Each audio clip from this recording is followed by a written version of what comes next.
By the end of this episode, you'll see why the people who shape the world aren't fearless. They're the ones who feel fear and move forward anyway. You'll understand why true courage isn't found in confidence, but in uncertainty, and why life only expands for those willing to step into the unknown. It's raining lightly.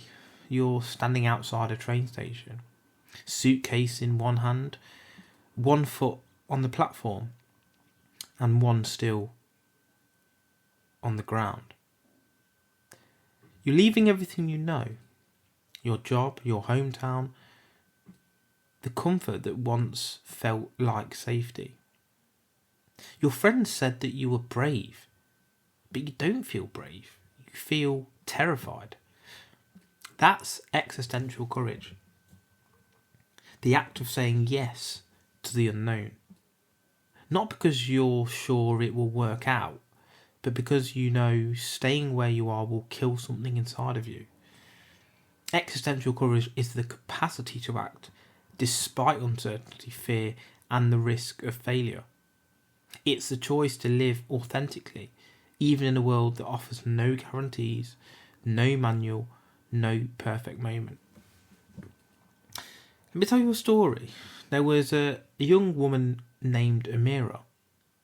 She worked in finance, earning good money, respected by everyone, but feeling empty inside. She dreamed of climbing Mount Kilimanjaro, not just as a mountain, but as a metaphor for her life. The fear wasn't in the height, it was in the decision. She kept asking herself, well, what if I fail? What if I'm not strong enough? Months later, she finally went. On the third day of the climb, altitude sickness kicked in. It hit her hard. Headaches, nausea, exhaustion. She wanted to turn back. Her guide said to her, don't look up. Don't look down. Just take the next step. That line stayed with her. Because that's life. Existential courage isn't about climbing mountains. It's about just taking the next step when the outcome is unknown. She reached the summit. But that wasn't the victory. The victory was realising that fear never left. She just stopped listening to it. Existential courage means living without absolute answers. It's acknowledging that fear will always exist and acting anyway. It's embracing vulnerability, choosing authenticity over approval, meaning over comfort. It's what Kierkegaard called the leap of faith, and Sartre expanded on it, saying that in a world without inherent meaning, courage is what allows us to create meaning. You see, the world doesn't owe you certainty, but courage allows you to build on your own foundation, brick by brick, from uncertainty itself. Imagine for a moment that you could know exactly how your life would unfold. No surprises, no risks, no uncertainty. Would you want that? At first, maybe, but then imagine waking up knowing every single detail of your future. The job, the relationships, the day you die. No mystery, no growth, no discovery. It wouldn't be life, it would be existence without adventure.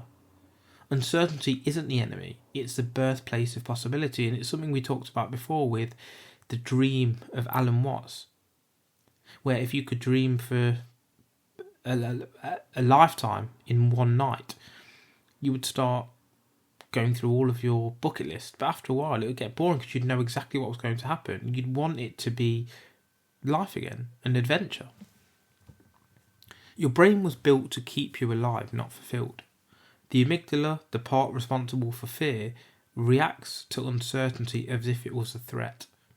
That's why you feel the knot in your stomach before a big decision.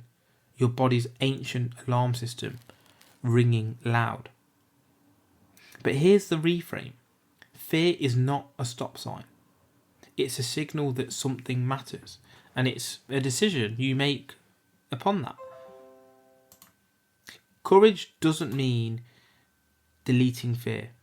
It means interpreting it. When you feel that fear before a presentation, a leap or a new path, that's your body saying, pay attention. This moment could change your life. Here's the paradox of life though, because uncertainty can lead to future certainty.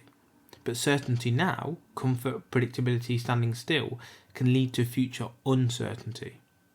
In other words, playing it safe is often the most dangerous thing you can do.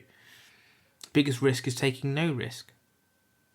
The job that feels secure today might be obsolete tomorrow, or essentially you remain poor longer term. The relationship you're scared to leave might be the one thing holding you back from growing. And the fear of failure, that's the gatekeeper to fulfillment. Existential courage isn't built overnight. It's forged through experience, repetition, and meaning. So here are some ways to cultivate it. Well, first we need to acknowledge the fear. Don't run from it. Fear thrives in the dark. When you name it, it loses power. Say you're scared of failing.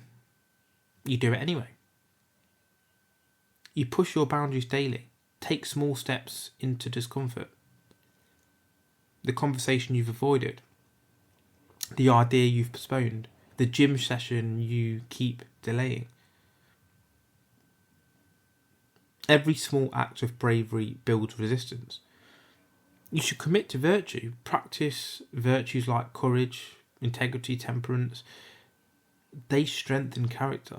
And character makes courage sustainable. Look, we do have to embrace vulnerability sometimes as well. And admit when you don't know. Let people see your imperfections. Vulnerability is a soil where authenticity grows.